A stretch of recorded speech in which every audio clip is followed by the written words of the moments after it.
Assalamualaikum warahmatullahi wabarakatuh. Apa kabar nih untuk seluruh siswa-siswi saya kelas 10? Semoga masih dalam keadaan sehat walafiat, kita masih belajar dari rumah. Baik, kembali lagi bersama saya Bapak Mahmudi Pradayu Esos dalam pelajaran sosiologi. Sosiologi mengasyikkan. Nah, pada pertemuan minggu ini kita akan membahas mengenai faktor pendorong interaksi sosial dan bentuk-bentuk interaksi sosial. Untuk itu, saya harapkan kepada seluruh siswa-siswi saya agar dapat mengikuti video pembelajaran ini dari awal hingga akhir, supaya kalian dapat memahami materi ini secara sepenuhnya. Jangan mengikuti video pembelajaran ini hanya untuk kepentingan absensi saja. Baik, sebelum belajar, marilah kita berdoa menurut agama dan kepercayaan kita masing-masing. Berdoa dimulai.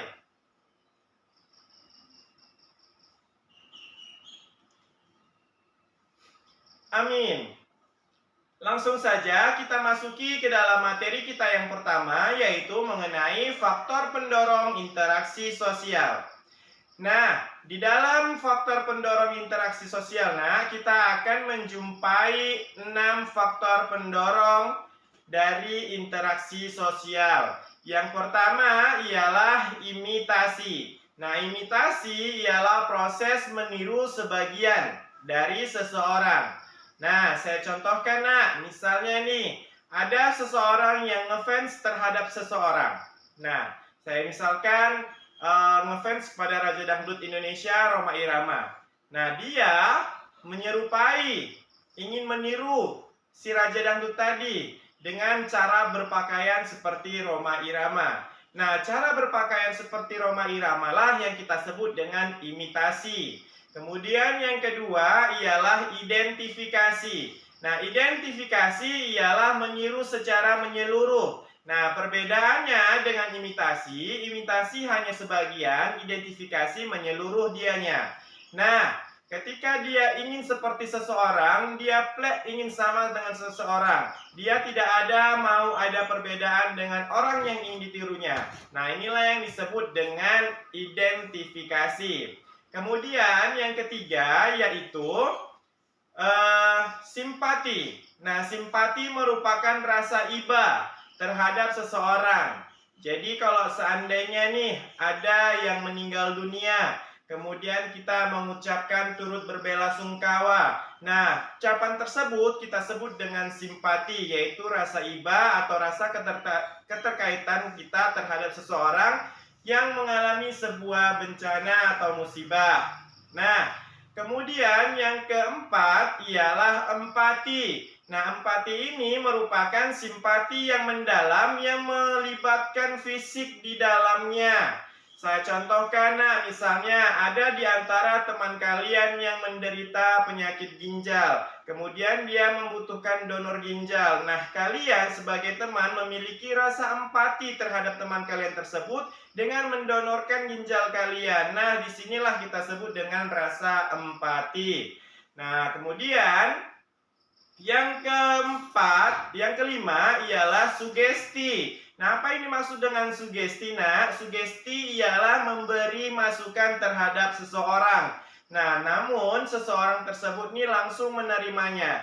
Nah, biasanya sugesti ini diterima oleh mereka-mereka yang sedang mengalami putus asa dan sebagainya, sehingga mereka tak mampu berpikir kembali. Nah, disinilah ketika orang memberikan sugesti, mereka langsung melaksanakan sugesti tersebut. Nah, yang terakhir ialah motivasi. Nah, motivasi ialah pemberian masukan juga, sama dengan sugesti. Namun perbedaannya motivasi dengan sugesti ialah kalau tadi sugesti itu langsung diterima, nah kalau motivasi ini hanya sebagai renungan, sebagai bahan untuk dia bisa lebih baik lagi, kemudian barulah dilaksanakan sama dia. Jadi ada kesempatan si orang tadi ini untuk melakukan pemikiran atau berpikir dari masukan-masukan yang diberikan oleh temannya itu.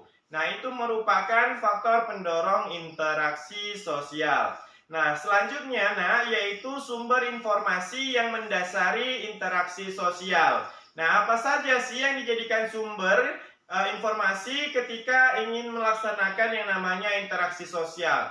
Terdapat 7 sumbernya. Nah, yang pertama ialah warna kulit. Nah, warna kulit maksudnya gimana? Kalau seandainya ini kita bertemu seseorang di kota, kemudian ada dia yang berwarna kulit hitam, kemudian berambut keriting dan sebagainya.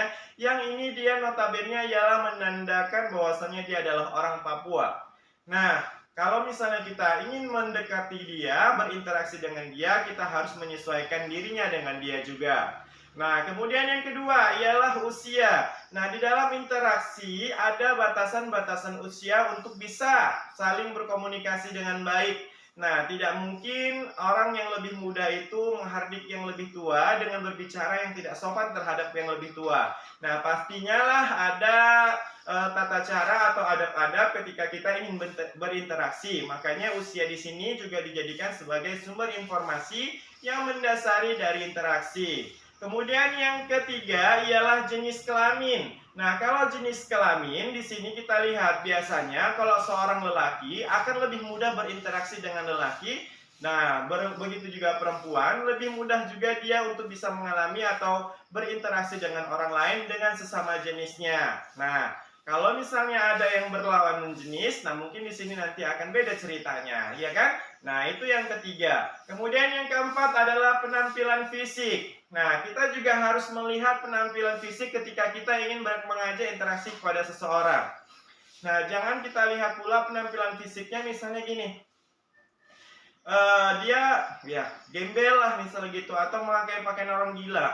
Nah, orang gila kita tanya dengan bagus-bagus, nggak bakalan bisa kita mendapatkan yang namanya feedback langsung dengan dia. Mungkin kita malah ejek dia atau mendapat kekerasan dari dia, bisa saja. Nah, inilah dia. Makanya kita juga harus bisa melihat seseorang dari penampilan fisiknya untuk bisa kita ajak berinteraksi. Yang kelima ialah bentuk tubuhnya. Nah, kalau kita lihat dari bentuk tubuhnya, nah, jangan pula kita membahas hal-hal yang formal kepada mereka-mereka yang disabilitas. Maka kalian tidak akan bisa berinteraksi dengan baik. Maka dari itu bentuk tubuh juga kita jadikan sebagai sumber informasi yang melandasi atau yang mendasari untuk interaksi sosial. Yang keenam ialah pakaian. Nah, jangan pula kita menanyakan perihal agama terhadap mereka-mereka yang berpakaian minim, pakaian seksi dan sebagainya. Nah, inilah juga kita jadikan sebagai standarisasi dalam kita mencari sumber informasi yang mendasari interaksi. Dan yang terakhir ialah wacana. Wacana ini adalah apa bahasan yang mau kita interaksikan dalam interaksi kita tersebut. Oke ya, itu merupakan sumber informasi yang mendekati interaksi. Nah, selanjutnya yaitu tahapan pendekatan dan tahapan peragangan dalam hubungan sosial dalam interaksi. Nah, ada beberapa tahapan. Yang pertama ialah tahapan pendekatan. Nah, di dalam tahapan pendekatan ini terdapat 5 tahapannya lagi. Nah, apa saja dia? Yang pertama ialah memulai. Nah, yang kedua ialah menjajaki, yang ketiga ialah meningkatkan, yang keempat menyatu padukan, dan yang kelima ialah mempertalikan. Nah, kalau kita lihat ya kan, nah inilah dia. Saya contohkan misalnya ini dalam sebuah hubungan. Nah, dalam sebuah hubungan, nah kamu nih tertarik pada seseorang. Pertama kamu melihat pandangan pertama.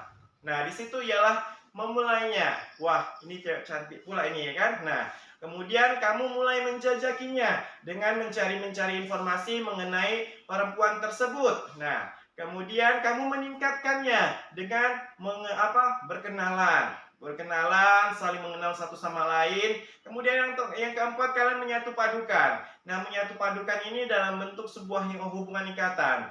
Ya dek, kamu mau nggak menjadi pacar saya? Nah, itu disebut dengan menyatu padukan. Dan yang terakhir ialah mempertalikan dengan hubungan pernikahan. Nah, itu merupakan tahapan pendekatan. Kemudian yang kedua ialah tahapan peregangan. Nah, tahapan peregangan ini kebalikan dari pendekatan. Nah, tahapan peregangan ini dimulai dari yang pertama ialah, nah kamu suka membeda-bedakan pasanganmu.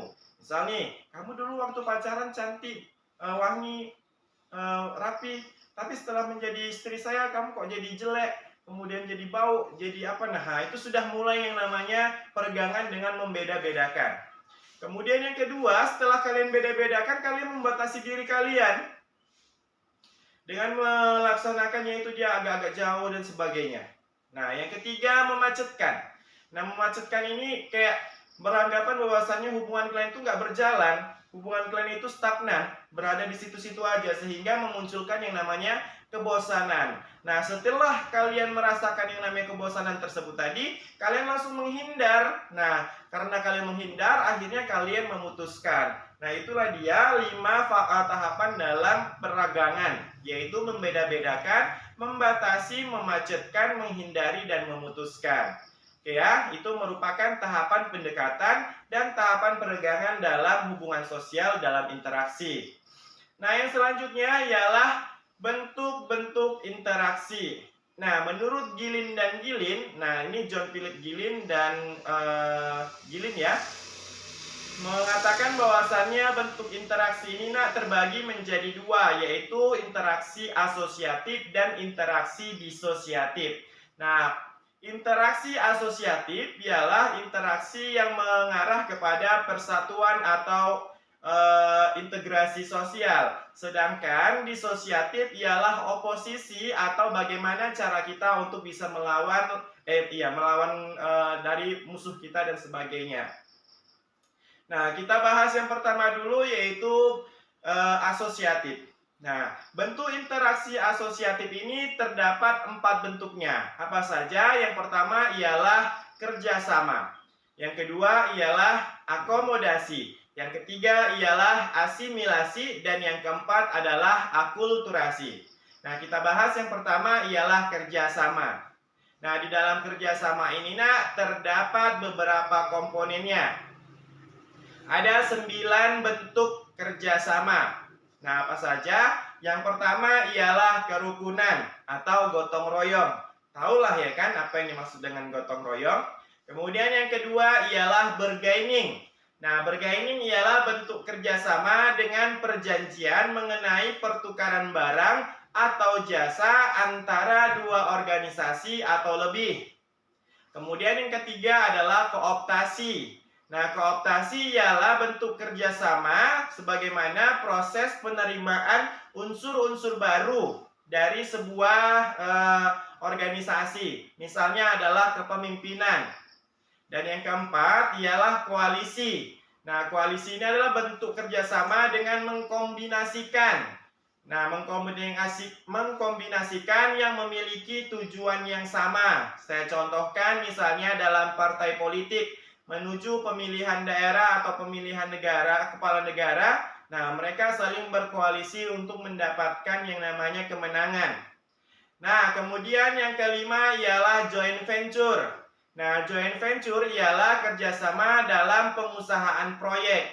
Contohnya misalnya pembangunan hotel, pembangunan infrastruktur, dan sebagainya. Yang keenam ialah kerjasama spontan. Nah, kerjasama spontan ini maksudnya ialah kerjasama yang secara tidak terduga.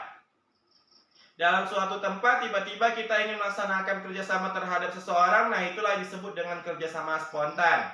Yang ketujuh ialah kerjasama langsung. Nah, kerjasama langsung ini ialah bentuk kerjasama yang dilakukan secara bersama-sama. Saya contohkan piket kelas. Nah, piket kelas merupakan kerjasama secara langsung.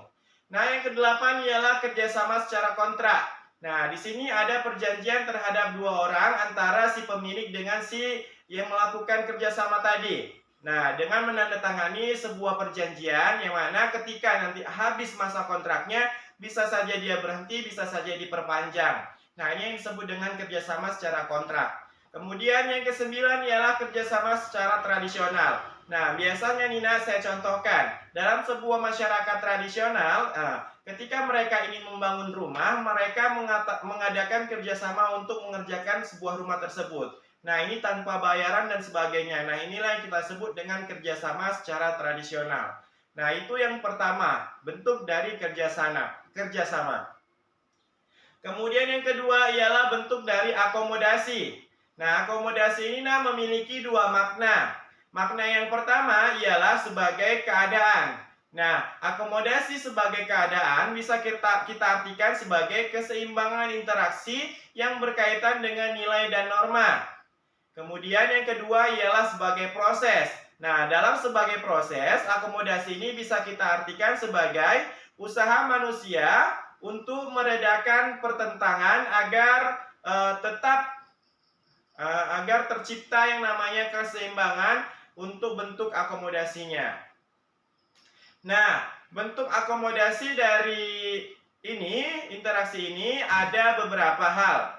Nah, yang pertama ialah koersi. Koersi merupakan bentuk penyelesaian masalah dengan menggunakan kekerasan. Misal nih, orang tua terhadap anak. Anak mencuri barang orang tua. Nah, orang tua mencubit. Nah, mencubit tersebut merupakan penindakan orang tua terhadap anak berbentuknya koersi, yaitu kekerasan. Kemudian yang kedua ialah kompromi. Nah, kompromi itu merupakan pada pihak yang berlawanan saling mengurangi tuntutan terhadap lawan mainnya, sehingga bisa terjadilah yang namanya kesepakatan. Yang ketiga ialah arbitrase. Nah, arbitrase ialah proses penyelesaian masalah menggunakan pihak ketiga. Nah, pihak ketiganya sebagai pengambil keputusan. Yang keempat ialah mediasi. Mediasi ialah proses penyelesaian masalah menggunakan pihak ketiga, tetapi pihak ketiganya hanya sebagai penasehat. Beda ya antara arbitrase dengan mediasi. Nah, kalau misalnya arbitrase tadi pihak ketiganya sebagai pengambil keputusan, mediasi sebagai penasehat saja. Yang kelima ialah konsiliasi. Nah, konsiliasi ialah mempertemukan keinginan pihak yang bertikai untuk sebuah kesepakatan. Jadi ditemukan dua orang yang bertikai tersebut, ditanya apa maunya masing-masing. Nah, di situ mereka akan mendapatkan sebuah kesepakatan. Nah, yang keenam ialah toleransi. Nah, toleransi di sini ialah sikap kita untuk bisa menerima apa yang menjadi wewenang mereka dan apa yang menjadi wewenang kita. Nah, kemudian yang ketujuh ialah stalemate. Nah, stalemate di sini merupakan ketika dua orang ini mengalami atau memiliki kekuatan yang sama, sehingga ya kalau misalnya kita contohkan dalam sebuah pertandingan, di sini seri atau seimbang. Yang kedelapan ialah adjudikasi. Nah, adjudikasi ialah proses penyelesaian masalah melalui pihak pengadilan. Yang kesembilan ialah segresi, penyelesaian masalah dengan cara memisahkan diri atau menghindar dari lawannya masing-masing. Yang ke-10 yaitu eliminasi. Nah, eliminasi merupakan kalau dalam sebuah kompetisi satu persatu akan meninggalkan kompetisinya. Yang ke-11 ialah subjugation atau dominasi, yang mana beberapa orang ini memiliki dominasi terhadap mereka-mereka kaum minoritas. Yang ke-12 ialah keputusan mayoritas. Maksudnya di sini voting. Nah, suara terbanyak itulah dia yang menang. Kemudian yang ke-13 adalah konvensi, yaitu mengalah. Kita sebagai orang yang waras biasanya mengalah terhadap mereka-mereka yang tidak waras.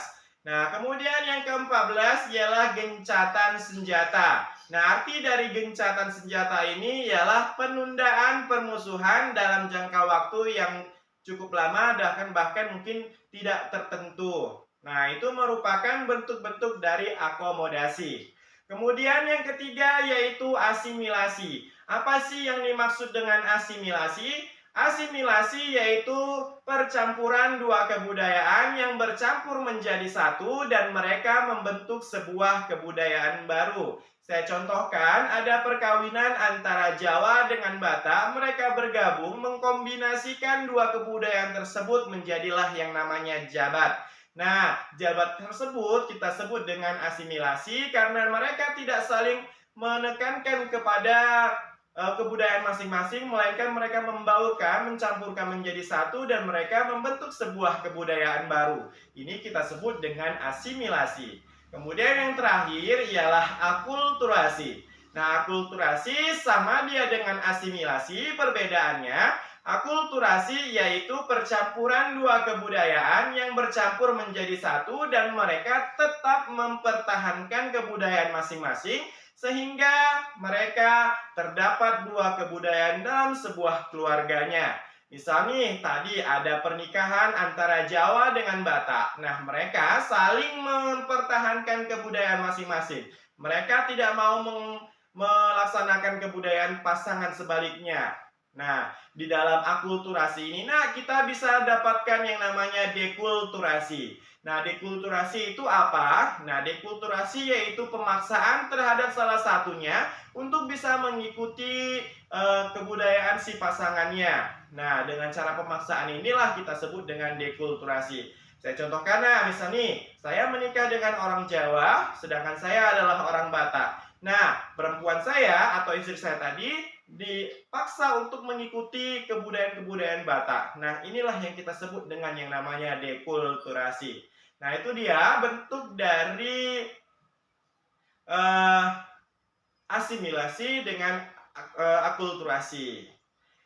Mungkin itu saja pembahasan kita pada pertemuan minggu ini. Nanti kita lanjutkan lagi dengan proses bentuk interaksi disosiatif di minggu selanjutnya. Cukup sekian, saya akhiri. Assalamualaikum warahmatullahi wabarakatuh.